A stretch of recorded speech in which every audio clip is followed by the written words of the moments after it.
नमस्कार, आप देख रहे हैं 4 PM और मैं हूं अभिषेक मिश्रा। पूर्णिया के निर्दलीय सांसद पप्पू यादव की बात एक बार फिर करेंगे। पप्पू यादव फुल फॉर्म में हैं और एक तरह से कहें तो आरजेडी के लिए विलेन के रूप में हैं। आरजेडी की मुसीबत बढ़ा रखी है। उनके कई ऐसी डिमांड हैं, उनके कई कई ऐसे बयान हैं जो आरजेडी के लिए जाहिर तौर पर मुसीबत का सबब है, जिससे आरजेडी की चिंताएं भी बढ़ सकती हैं और जो आरजेडी को बहुत नागवार गुजर रही है। जाहिर तौर पर चिंताएं बढ़ेंगी कि नहीं बढ़ेंगी या कितनी चिंताएं बढ़ेंगी, लेकिन पप्पू यादव जिस तरह की डिमांड कर रहे हैं, जिस तरह के दावे कर रहे हैं और जिस तरह के बयान दे रहे हैं, वो जाहिर तौर पर आरजेडी को नागवार गुजर रहा है। पप्पू यादव कांग्रेस के पक्ष में खुलकर बैटिंग कर रहे हैं और ऐसी बैटिंग कर रहे हैं कि तेजस्वी यादव को क्लीन बोल्ड करने की कोशिश कर रहे हैं। पप्पू यादव ने कल ये बयान दिया, उनका बयान सामने आया कि कांग्रेस को 100 विधानसभा सीटों पर चुनाव लड़ना चाहिए। अब कांग्रेस वाकई 100 विधानसभा सीटों पर चुनाव लड़ेगी कि 70 विधानसभा चुनाव पर लड़ेगी, 70 विधानसभा सीटों पर उससे कम पर लड़ेगी, ये तो आने वाले दिनों में तस्वीर साफ होगी। लेकिन पप्पू यादव अपने बयानों से लगातार आरजेडी को एक तरह से कहे कि नाराज कर रहे हैं, चिढ़ा रहे हैं, या यूं कहें कि आरजेडी से या तेजस्वी यादव से जो उनका पुराना हिसाब किताब है उसको चुकता करने की कोशिश ऐसा लगता है वो 2025 के विधानसभा चुनाव में कर रहे हैं।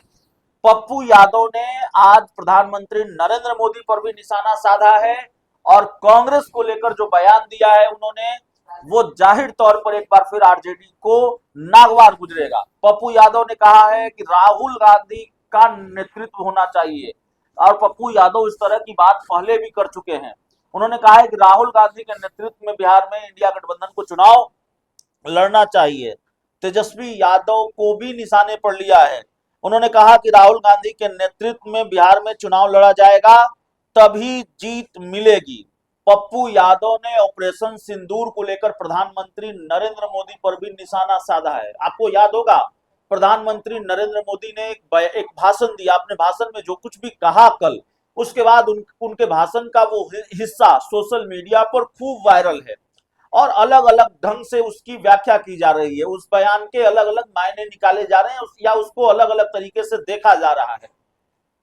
प्रधानमंत्री नरेंद्र मोदी के इस भाषण को लेकर उनको घेरा भी जा रहा है, उनके इस बयान को लेकर नाराजगी भी जताई जा रही है और प्रधानमंत्री नरेंद्र मोदी के इस भाषण को लेकर आपत्ति भी जताई जा रही है और प्रधानमंत्री नरेंद्र मोदी पर तंज भी कसा जा रहा है। प्रधानमंत्री नरेंद्र मोदी ने कहा कि मेरे रगों में, मेरे नस में अब गर्म सिंदूर बह रहा है। इसको लेकर प्रधानमंत्री नरेंद्र मोदी पर निशाना साधा जा रहा है, सवाल उठाए जा रहे हैं। राहुल गांधी ने सवाल पूछा, राहुल गांधी ने सवाल उठाया कि भाई कैमरे के सामने ही आपका खून क्यों गर्म होता है। तो पप्पू यादव ने प्रधानमंत्री नरेंद्र मोदी पर भी निशाना साधा और तेजस्वी यादव पर भी निशाना साधा है और एक बड़ा बयान दिया है कि राहुल गांधी के नेतृत्व में ही अगर इंडिया गठबंधन बिहार में चुनाव लड़ेगा तभी जीत मिलेगी। 29 मई को प्रधानमंत्री नरेंद्र मोदी बिहार दौरे पर आ रहे हैं और ऑपरेशन सिंदूर के बाद पीएम मोदी का ये पहला बिहार दौरा है और इस दौरान प्रधानमंत्री बिहार में हजारों करोड़ की योजनाओं का शिलान्यास, उद्घाटन करेंगे, सौगात देंगे और पीएम के बिहार दौरे से पहले पूर्णिया के सांसद पप्पू यादव ने उन्हें सिंदूर का सौदागर बता दिया है।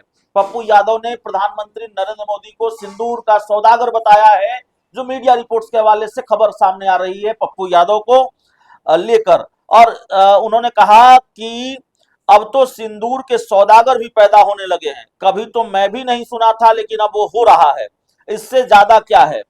पप्पू यादव ने बिहार में बढ़ते अपराध को लेकर हमला बोला और कहा कि लोग माफिया को टिकट दे रहे हैं, शराब माफिया को टिकट दे रहे हैं, बालू माफिया को टिकट दे रहे हैं, अपराध कहां से कम होगा। और तेजस्वी यादव भी निशाने पर थे और जाहिर तौर पर पप्पू यादव कुछ बोले और तेजस्वी यादव को नाराज न करें, तेजस्वी यादव पर निशाना न साधें, आरजेडी उनके निशाने पर न हो, ये हो नहीं सकता।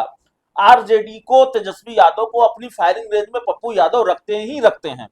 तो उन्होंने तेजस्वी यादव का नाम तो नहीं लिया, लेकिन कहा कि पहले ऐसे दल अपराधियों को टिकट देना बंद करें, अपने दल में शामिल करना बंद करें, उसके बाद बात करें। यहां किसी को कोई फिक्र नहीं है, जात पात की राजनीति करेंगे, चुनाव आ रहा है और आप जाएंगे टिकट लेने, वोट लेने और चल देंगे। तो तेजस्वी यादव को नसीहत पप्पू यादव की कि भाई आप अपराधी छवि के लोगों को टिकट मत दीजिए, आप जाति पाति के नाम पर टिकट मत दीजिए।